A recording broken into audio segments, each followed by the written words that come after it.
नमस्ते।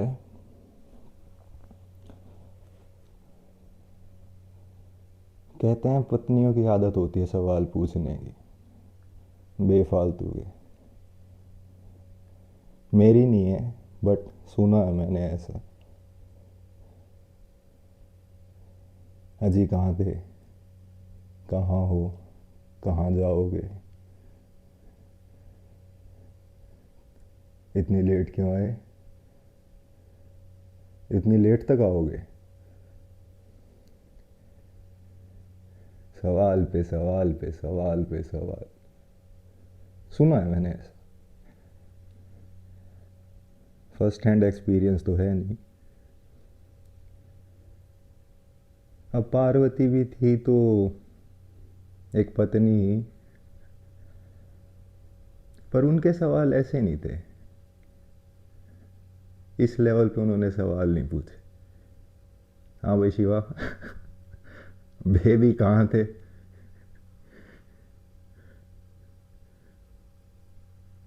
किन के साथ तांडव करके आ रहे हो।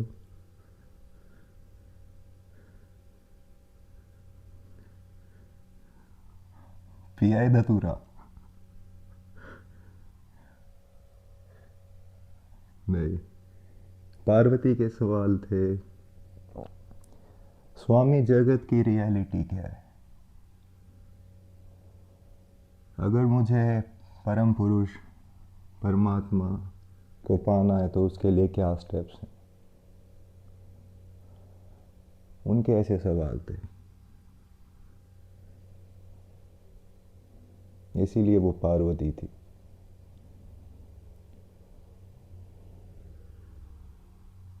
तो जो विज्ञान भैरव तंत्र जो फेमस करी है बुकोशो ने, उसमें भी पहला सवाल ऐसा ही था, what is the reality of God. Exact question मुझे याद नहीं, बट ऐसा ही था, मिलता जुलता। और फिर शिवा उनको टेक्निक पे टेक्निक देते चले गए। आंसर नहीं दिया, टेक्निक दी, ताकि वो खुद एक्सपीरियंस कर सकें व्हाट इज़ द रियलिटी। एक और बहुत प्यारी किताब है, नमः शिवाय शांताय। I bow to the Shiva the peaceful one. तो उसमें पार्वती ने पूछा है, स्वामी परमात्मा को पाने के क्या स्टेप्स हैं, उन्हें कैसे पाया जाए। तो शिवा आदि योगी भी हैं। जब स्टेप्स की बात हुई तो उन्होंने स्टेप बाय स्टेप भी बताया कि ऐसे पाओ। शॉर्टकट में तो उन्होंने ध्यान से दे ही दिया था सीधा सीधा कि ये टेक्निक है, ये कर लो, ये कर लो, ये कर लो, सिंपल एक टेक्निक उठाओ, लग जाओ। पर योग के तो स्टेप रहते हैं, पतंजलि के 8 हैं, शिवा ने 7 दिए थे। तो जो सबसे पहला उन्होंने बोला तो वो था फर्म डिटर्मिनेशन। सबसे पहले एक डिटर्मिनेशन होनी चाहिए मन में कि हाँ मैं पा के रहूँगा, चाहे कुछ भी हो जाए मैं परमात्मा को पा के ही रहूँगा। योग की भाषा ऐसी, एग्रेसिव, अनशेकेबल डिटर्मिनेशन।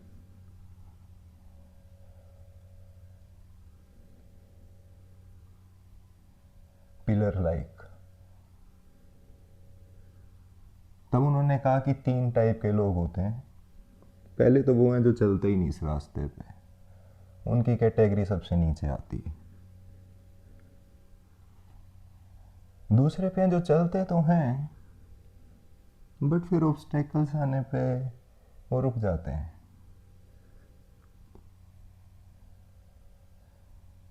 क्रिटिसिज्म या फिर प्रेज सुन के वो रुक जाते हैं।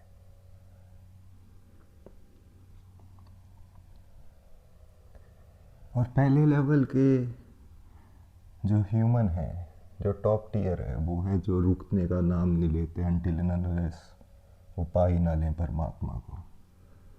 तो उस टाइप की determination, the first class of people, कि जब तक फाइनली मैं जान ना लूँ उसको, पा ना लूँ उसको, मैं रुकने वालों में से नहीं हूँ।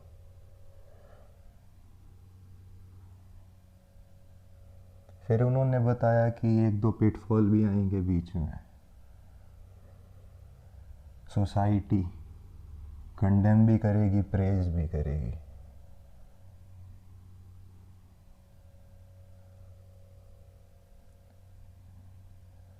क्योंकि वो तो उसका काम है, प्रेज देना और कंडेम करना। तब आप रुक सकते हो। प्रेज कर दी, मैंने देखा अपने स्टूडेंट्स के साथ, जिस दिन मैं प्रेज कर देता हूँ, वाह you are putting a lot of effort, बस। और रियलिटी बता रहा हूँ, सच में, मेरे स्टूडेंट से भी पूछ लेना ये बात। उसके बाद फिर उनका थोड़ा डाउनफॉल स्टार्ट हो जाता है।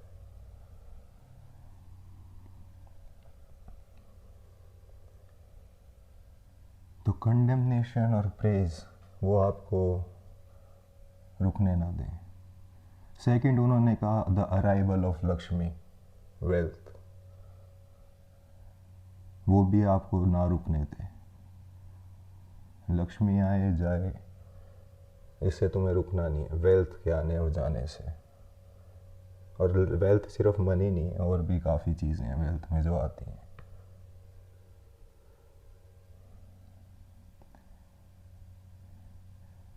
और उन्होंने कहा कि मोनोटनी, बोर्डम, ये भी रुका देता है आदमी को।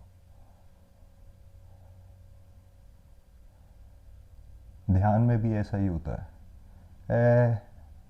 करते जाओ सेम चीज़, बैठे हैं, कुछ हो नहीं रहा है। स्टार्टिंग में तो ऐसा हुआ था, यही ध्यान चले जा रहा है, चले जा रहा है, गुरु कुछ और दे दे, कुछ और बता दो, बट नहीं, चलते जाना। फिर भी मैं 10 से 15 ही आसन कराता हूँ अपने स्टूडेंट्स को। होने दो बोर, बट स्टेप्स यही है। मोनोटनी को भी, बोर्डम को भी जीतना है। सबसे बड़ी दिक्कत वो भी है, सबसे बड़ा चैलेंज है वो, एक मोनोटनी, बोर्डम।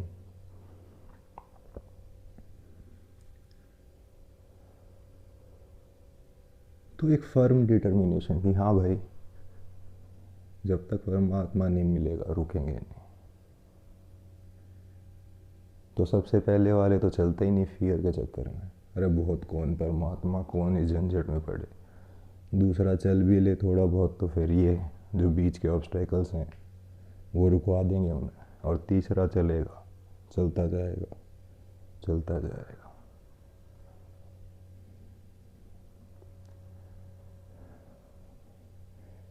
दूसरे पे आता है दूसरा स्टेप, श्रद्धा। श्रद्धा शब्द फेथ नहीं है, श्रद्धा का मतलब थोड़ा और डीप है। श्रत प्लस धा, दो धातुओं से बनता है श्रद्धा। श्रत प्लस धा, श्रत का मतलब होता है द डिवाइन एंटिटी, जो आपकी डिवाइन एंटिटी आप लेके चल रहे हो। और धा मीन्स उसकी तरफ चलते जाना।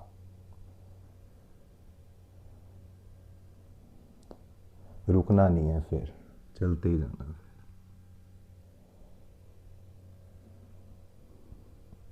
अपने सारे फिजिकल प्लस मेंटल एनर्जीज को उसकी तरफ लगा देना और चलते जाना, वो है श्रद्धा। ये नहीं मंदिर में जाके फूल चढ़ा दिए, 2 घंटी बजा दी, शनिवार को काले कुत्ते को 2 रोटियां दे दी। नहीं, वो जो डिवाइन एंटिटी है, सुप्रीम कॉन्शियसनेस कह लो, परमात्मा कह लो, या फिर सुप्रीम प्रेजेंस कह लो, उसकी तरफ मूवमेंट।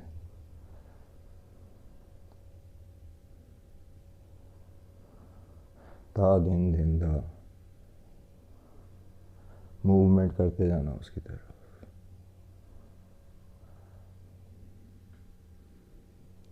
तीसरा होता है गुरु पूजनम।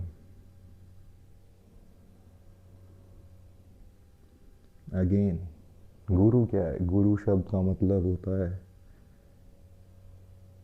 वो एंटिटी या फिर वो ह्यूमन जिसने पहले तो जान ही रखा है उसको, परम पुरुष को, परमात्मा को, वो उसी का रूप। और गु प्लस रू, जो डार्कनेस होती है, गु, गु का मतलब होता है डार्कनेस, रू का मतलब होता है उसका रिमूवल, जो तुम्हारी डार्कनेस को डिस्पेल करेगा, वो है गुरु। पूजना, पूजना मतलब उसने जो बता दिया, फिर उस पर डाउट नहीं, हेजिटेशन नहीं, फियर नहीं, उसकी बात पे चलना स्टार्ट। अगर गुरु पे आपको डाउट है तो आप पूजा में नहीं हो गुरु के। अगेन, ये नहीं कि गुरु के आगे माथा टेक दिया और दुआ सलाम कर ली फोटोज को, नहीं। उन्होंने जो बता दिया, फिर उसकी गुरु की पूजा वही है, उस पर चलना है, फियर के बिना, हेजिटेशन के बिना, डाउट के बिना।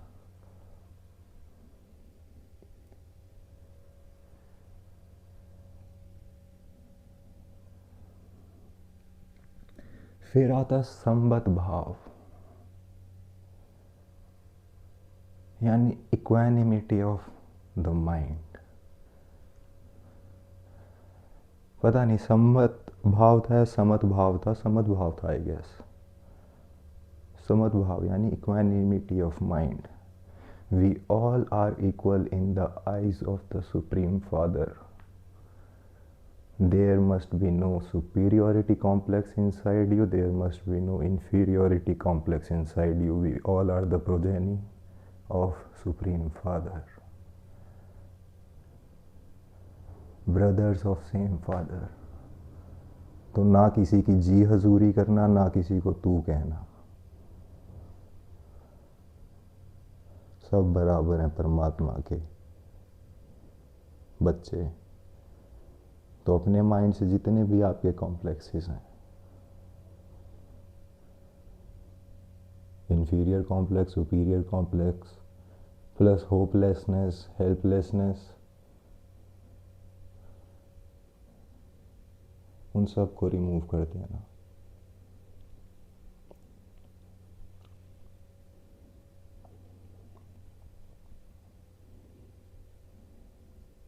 तब जाके बैलेंस्ड होता है स्टेट ऑफ माइंड। माइंड इसीलिए तो परेशान रहता है कि हाय उसने क्या कह दिया, हाय उसका ये, उसमें हम किसी ना किसी को, हर एक को वैल्यू असाइन कर देते हैं, अपने को दूसरे को, दूसरे को अपने को। तो फिर माइंड बैलेंस में नहीं रहेगा। जब सब कुछ इक्वल ही है, सारी चीज़ें, जब सब परमात्मा ही है, फिर आराम से माइंड बैलेंस में रह सकता है।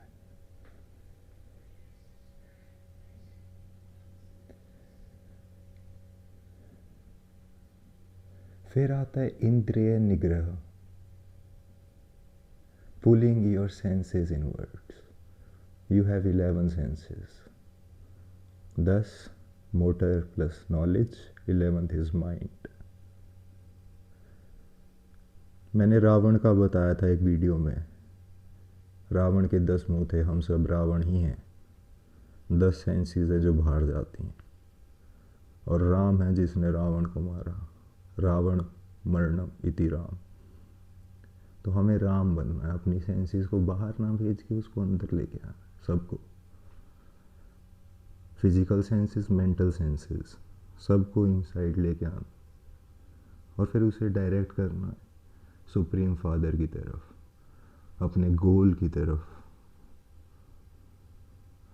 उसकी सारी एनर्जी की मूवमेंट जाएगी फिर उस तरफ।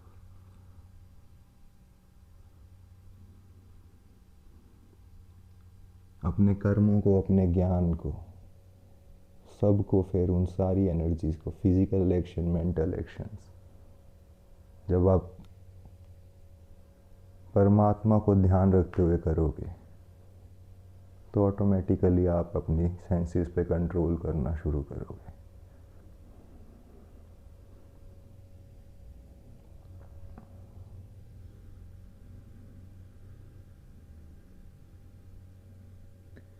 सिक्स्थ आता है प्रामित आहार, बैलेंस डाइट। तो एक होता है फिजिकल फूड, एक होता है मेंटल फूड।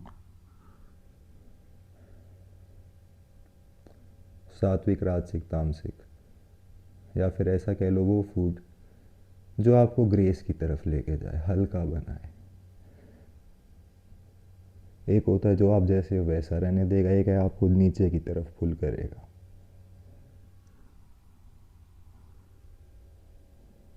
मीट है, नॉन वेज है, बॉडी के लिए अच्छा है, नो डाउट। बट ओशो से मैंने सुना है एक एग्जाम्पल, एक बात बता रहे थे वो, कि जब आप मारते हो किसी एनिमल को तो उसके अंदर फियर होता है, और वो फियर उसकी बॉडी में जाके स्टोर हो जाता है, और फिर आप उसी को खा रहे हो तो वो फियर आपका एक हिस्सा बन जाएगा, तो वो मेंटल प्लेन पे आपको डिस्टर्ब करेगा। हाँ, बट फिज़िकल में वो ठीक है, मीट खाओ, हाँ, प्रोटीन और ये सब। ये तो फिज़िकल बॉडी के फूड की बात हो रही है, और इसमें भी बैलेंस्ड, यानी 75% खाओ। 100% भूख है, खाओ 75%, और 25% एयर के लिए छोड़ दो, because air is required for combustion, and digestive system में कंबशन चाहिए खाने को जलाने के लिए। और जो फूड है उसमें 4 टाइप से ज़्यादा वो मत करो, 56 भोग नहीं बनाने, 4 वैरायटी ही होनी चाहिए। 25% एयर और 25% लिक्विड, और 50% food solid. 50 solid, 25 liquid, 25 air, that is the rule for the balance diet. फिर कुछ भी खाओ, हेल्दी हेल्दी के ये जो यूट्यूब पे आती हैं, हटाओ उन सबको, जो मन करे खाओ, बट इस तरीके से। फिर है मेंटल फूड। आप दिमाग में क्या भर रहे हो, वो ज़्यादा खतरनाक। एक है न्यूज़ लगा लो पॉलिटिक्स की, that is pulling you down, that is creating violence, hatred inside you. एक है नॉर्मल न्यूज़, हाँ ठीक है, ऐसा ऐसा चल रहा है। एक है एलिवेटिंग, जो आपको ग्रेस की तरफ लेके जाए, ऐसा फूड, संतों की वाणी।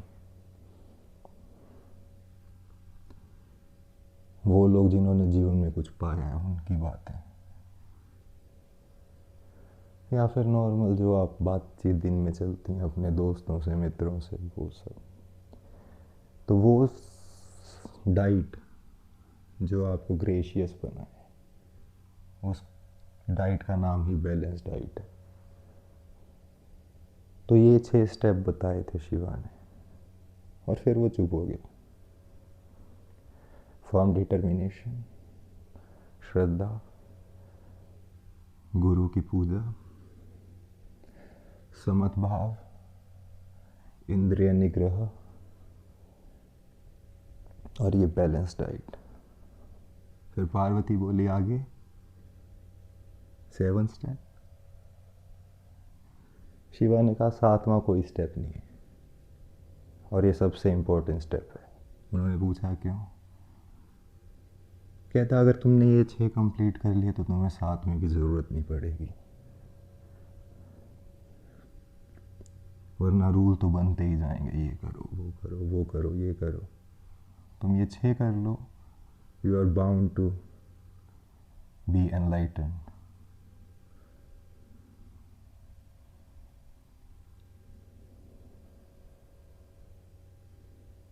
तो 7th rule is the ultimate, ये 6 इनफ हैं। स्टॉप लगा दिया फिर शिवा ने 7वें रूल पे आगे, कोई रूल नहीं है आगे, बस ये इनफ है।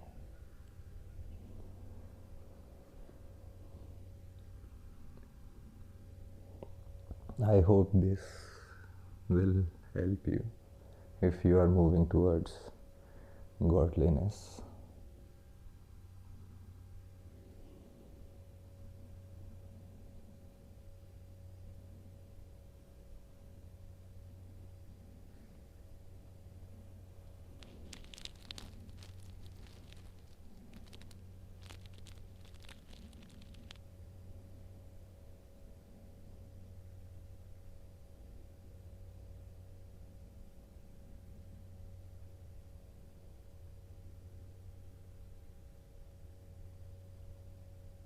नमस्ते।